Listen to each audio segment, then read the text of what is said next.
Welcome to the Catbird Quilts. I'm Kathy Martin. We are covering maximalism and improvisation quilting categories in today's QuiltCon 2024 video. And these are two that I can't even get my head wrapped around, much less actually do. So much admiration for these artists. Get ready, there's some great stuff in these categories. So we're in the Maximalism exhibit. This is one of the challenges, was to submit a quilt that celebrated maximalism. So we're starting here with Cool for Cheshire Cats, and in it, Katrina Haggart says, a place where nothing is quite what it seems. Is it a garden where flowers grow up and down, and some even come out to meet you, or is it an underwater hideaway for jellyfish? You can see up close the fabric that the quilter used. She actually left some of it not batted or bound or quilted. The quilting is incredibly dense in the piecing, and so it's very matte-like. There's a lot of pebble quilting in it, a lot of colored thread, pardon me. And so it's just really a elaborate celebration of the Alice in Wonderland feel. So I think her description is perfect for this quilt. So this is Building a Nest. We're going to be doing a lot of the maximalist exhibits by Hilary Goodwin. And this is a built on a block that she created and turned and twisted and improv'd all around. The quilting on this is concentric circles. We've got the dark and light values in a similar color palette. There are some that values are the same, but the colors are not the same. So we have the two greens where the values are very similar, but the colors are completely different. And then there are others where there's a very high contrast. And so what it ends up with is just a really interesting mix of color and value with the unifying concentric circles of the quilting. So this is the Maximalism exhibit, and this is Full Wild by Cindy GRISDELA. And she said it was inspired by a fat quarter bundle of fabric of Bond's Roots collection. And she said she normally does not use prints in her work, but she was really drawn to the printed fabric, to the prints, and then she paired them with shot cottons of solid. And she said that the result for her is this very vibrant quilt. She said it's just a simple freehand curved block. The composition turned out to be both wildly colorful due to the fabrics and oddly calming due to the same block being used throughout. And I see that. I see both of that. Wildly colorful and oddly calming. This is Confluence #1 by Michael Ross. He says that it represents the mergings of several paths, artistically and personally, and they were cut improvisationally. I love this, and I will confess, I'm not a huge maximalism fan. The color choices, the arrangement of the pieces, and how he put them together. I've said it a number of times, blue and orange is a fan. I'm a fan, so I love it. It's so beautiful. It's so aesthetically pleasing. So this is Feelin' Groovy by Linda Hungerford, and she talks about how it began as triangles within a square. Already pieced quarter circle and triangle in a square blocks triggered the design.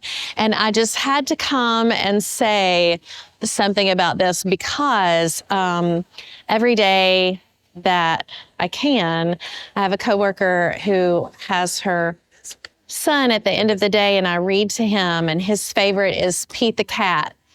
And in the book, he says groovy like about 15 times. So this is Feeling Groovy, and it makes me feel groovy.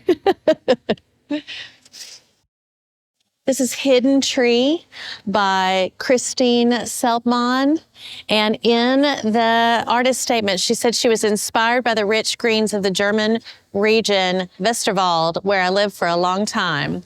She said the letter A stands for strong German words, but also the starting letter of the beautiful tree. The letter A appears 126 times in different sizes, and hidden are the letters K, I, Z, and E.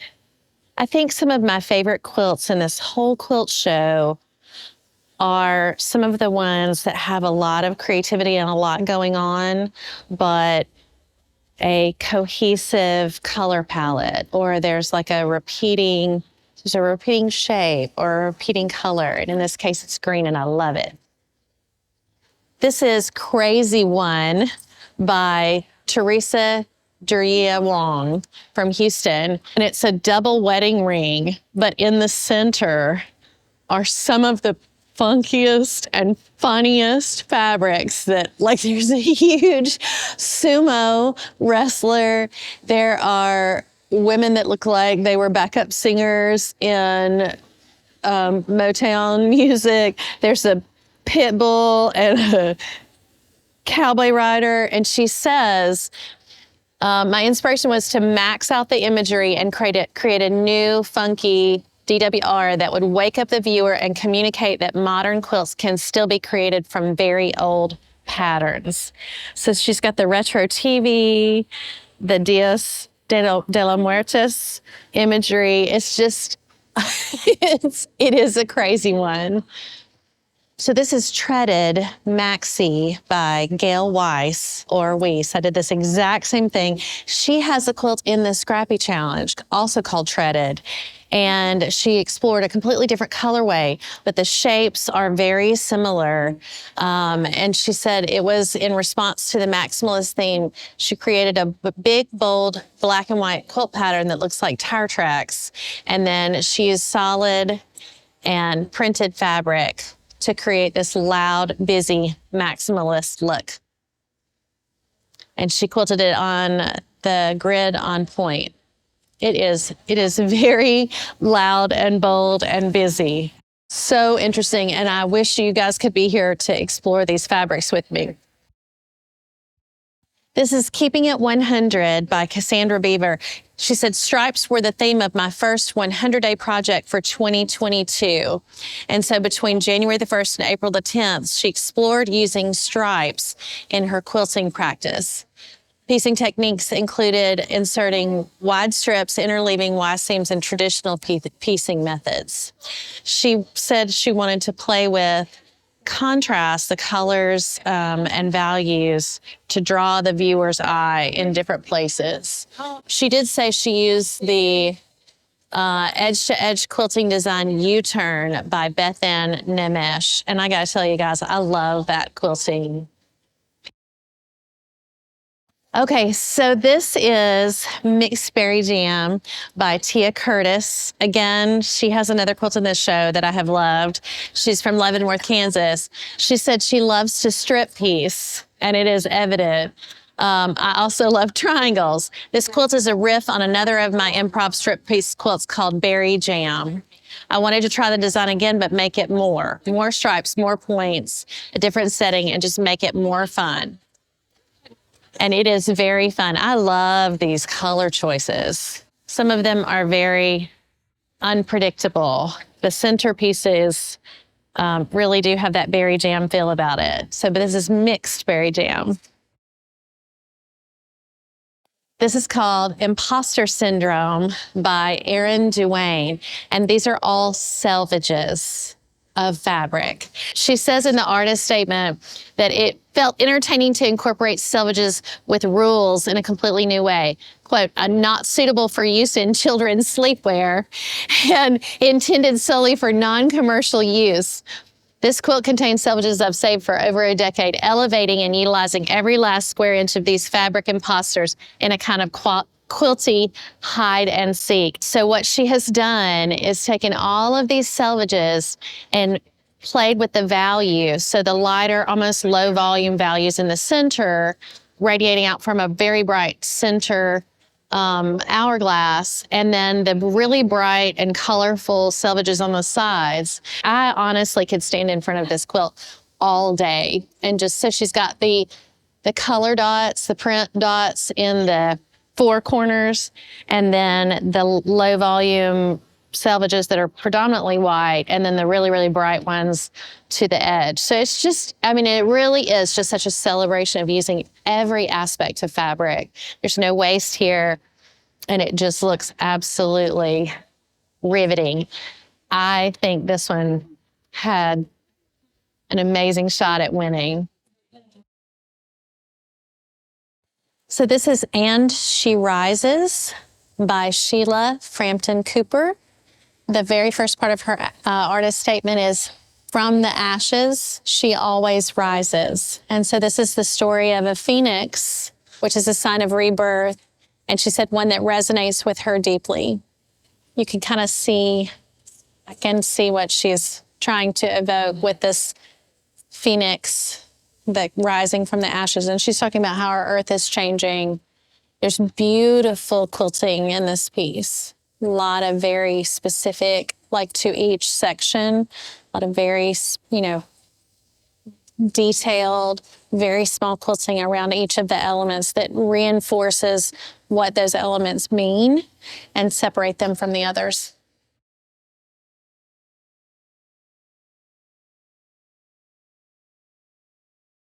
All right, so we're in the improvisation. This is Crooked Path by Kristin La Flamme.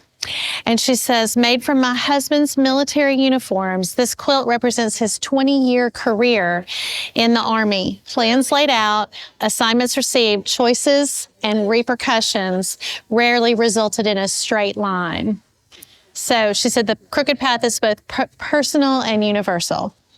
For those of you that know, we were in ministry for many years, and it's very similar. There's lots of moving, there's lots of changes. So military families and ministry families are very similar. So I relate to this on a deeply personal level. It's just such an interesting combination of that camo, hardcore military, and then these really soft colors paired with it to make it interesting. So this is Nightlights by Paola Machetta from Italy, and it is this incredibly vibrant blue. She says she likes to walk towards the sea in the evening, and the street lamps reflect the light on the water and in the area, and it just is very, I got that immediately. This is Terrazzo Tile Quilt, Terrazzo, I think is how you said that, by Tammy Polinek. What stopped me about this quilt was it very much does look like tile to me, but it also looks like it could very easily have been made from found or reclaimed or repurposed fabric. I don't think that's the case in this quilt, but it does have that feel to me. And I love the way she echoed the shapes of the like broken tiles with the quilting. And I like these, the division that she made between the tiles. Like, it looks exactly like grout, which I think it's supposed to. So really love that. Papa, You Got a Belly Button by Donna Blalock from Fredericksburg, Virginia. And she said her husband was playing with her grandson, and he was laid down exhausted from playing with him. And the grandson said, "Papa, you got a belly button?" And she comments in her artist statement that it's so funny that kids don't think about adults being kids once. And so this is an improvisational quilt celebrating that. And you can see all of the repurposed jeans and shirts and the celebration of color in between them.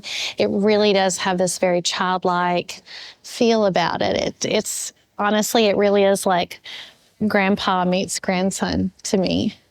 Lots of fun, swirly quilting in different colors, lots of shirts, lots of waistbands of pants, and then just all these fun pops of color, solid colored fabric in the middle of it.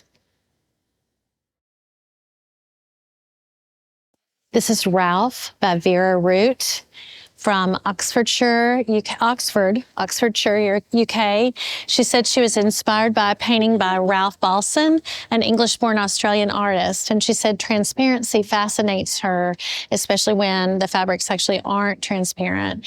And so she was really playing with the idea of colors overlaying each other and changing the values and hues based on that view of transparency. That's a really big theme this year, I think, in QuiltCon 2024, is playing with fabric transparency and what colors do to each other when overlaid.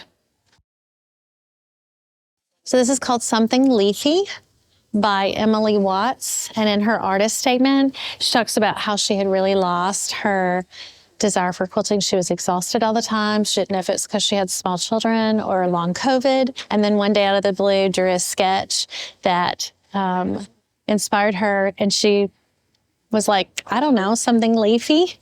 And so that was the inspiration for this quilt. So it's machine applique, machine quilted on a frame. So it's long-armed.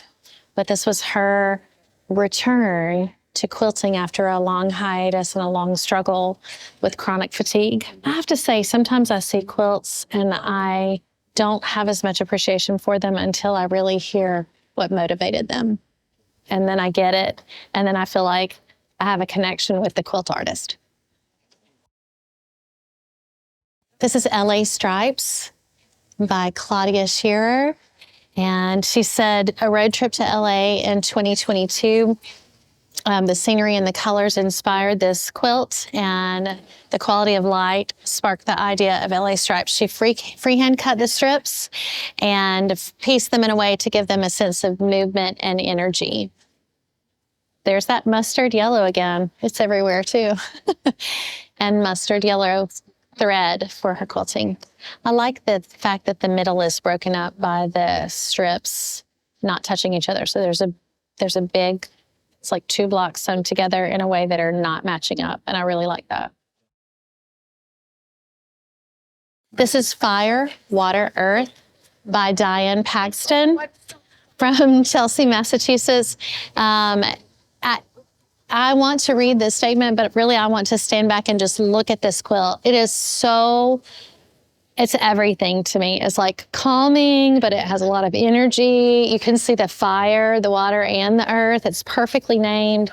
There's a bazillion pieces in it. Every kind of fabric that you can think of, a lot of batik. These gorgeous wavy quilting that looks like the ocean. I could have this hanging on my wall and look at this for years, and I think I would never exhaust the interest that I have in it, or I'm sure I would just find a new fabric every day to go, and look at this. Okay, so this is 1033 Lives. It's in the improvisation category. It's by Rebecca Greco. The story of the quilt is there were so many deaths due to gun violence in Colorado.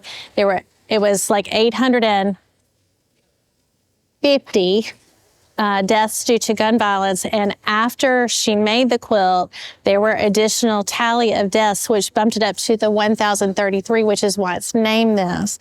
And so she put embroider marks in the binding to represent the additional deaths. And so I was looking at the quilting and have noticed that it looks from the distance like matchstick quilting, but it's actually not. And so she told me that it is long arm quilted, but they made their own computer program so that it would have the variation in it. She's telling me that what you can see in the quilting is bullets and an AK-47 and a pistol that is embroidered in red at the top.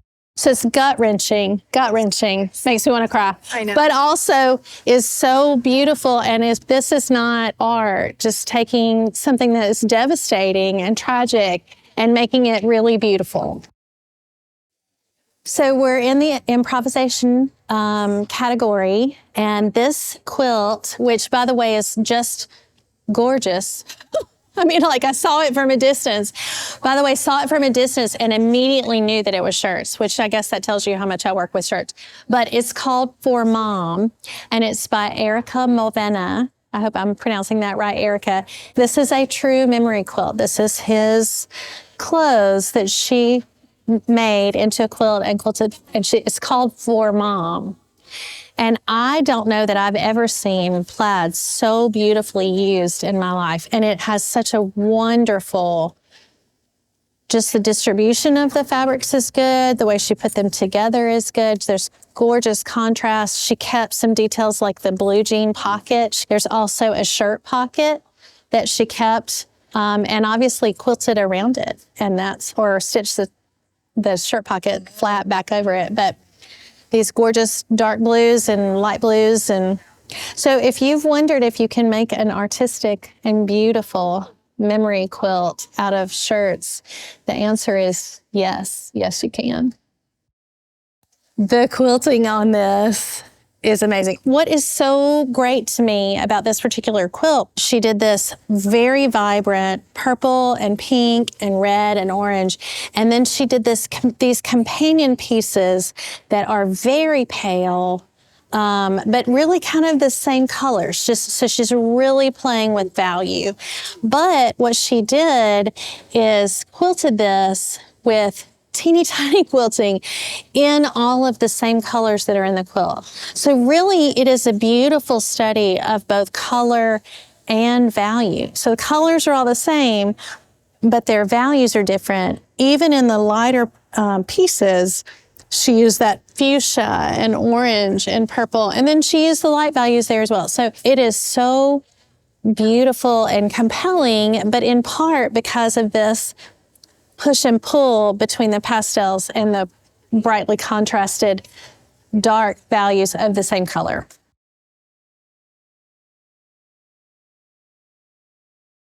This is called Until It Becomes Something by Emily Trahan. And I walked up and I was thinking, oh my goodness, this is like the perfect way to think of the color wheel, because the two complementary colors are green and red. And so when you have different values of green, you can do different values of red. So pinks and reds and into vermilion goes with green and lime and olive. And so I was like, oh my gosh, it's like the perfect way to understand complementary colors on the color wheel. And then I walked over to the placard and it says, quilt made with upcycled fabrics, mainly pillowcases. I think it's so neat because it is that sustainable upcycled fabrics, but you would never know.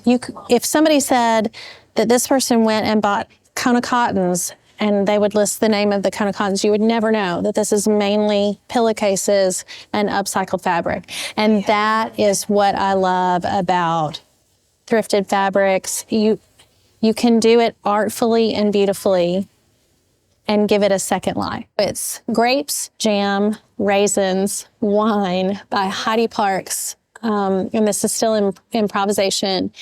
It's a diary. It's a diary quilt. And she says a diary quilt is like a memoir or an autobiographical work of art because it's a way to make plans and hold secrets. I love that. But anyway, she says the title hints at aging and also references grapes and raisins as I became a Noom nerd. So she weighed them. A long thin line contemplates moving boxes, reminding me that I tend to overstress about moving. It's called the Joy Bubble Quilt by Sherry Lynn Wood. This is an improvisation.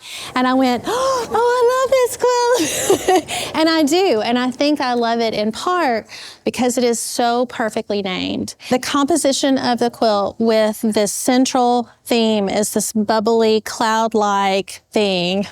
And it's hand quilted. But the juxtaposition of that versus the kind of severe hard lines, but they're really not straight. They're very organic, and there's a lot of happiness in the color choices. And yet there are these huge patches of very dark fabrics. So there's a lot of black in it. There's a lot of brown in it. And then there's this very baby pink that's with it. And so these pairings by themselves are beautiful. All right, so this is the improvisation category. This is the second place winner. wind and fire joined forces to create a perfect storm of devastation to the town of Lahaina, a tragedy for our entire country. And I think it's just a beautiful expression of the collision. It looks like a collision of fire and wind. And so she perfectly captures that clash and what happened for that town in this one art quilt. So this is reconceived by Jennifer Candon, C-A-N-D-O-N, or Candon. And it is the first place winner in the improvisation category. And it is, well, first of all, it's huge and it is beautiful and stunning. Some really interesting color combinations. But what's really great about this quilt, she talks about how her original idea was not this. And as she started piecing together, she realized that her original design was not going to work. And so she just kind of trusted her instincts and went with it and essentially relinquished control and just kind of took it and went where it wanted to go. And so it's not preconceived or conceived, it's reconceived. And in trusting her own instincts and letting go of her original idea and let it be, this is what came out of it. And I love that. And boy, is that not a lesson to us all. Let go. What you make is beautiful. So anyway, it's magnificent. It's huge. It's really stunning. The quilting on it is amazing. And I mostly, though, more than anything else, love the spirit behind it of just trusting yourself and letting go of your control on that original design.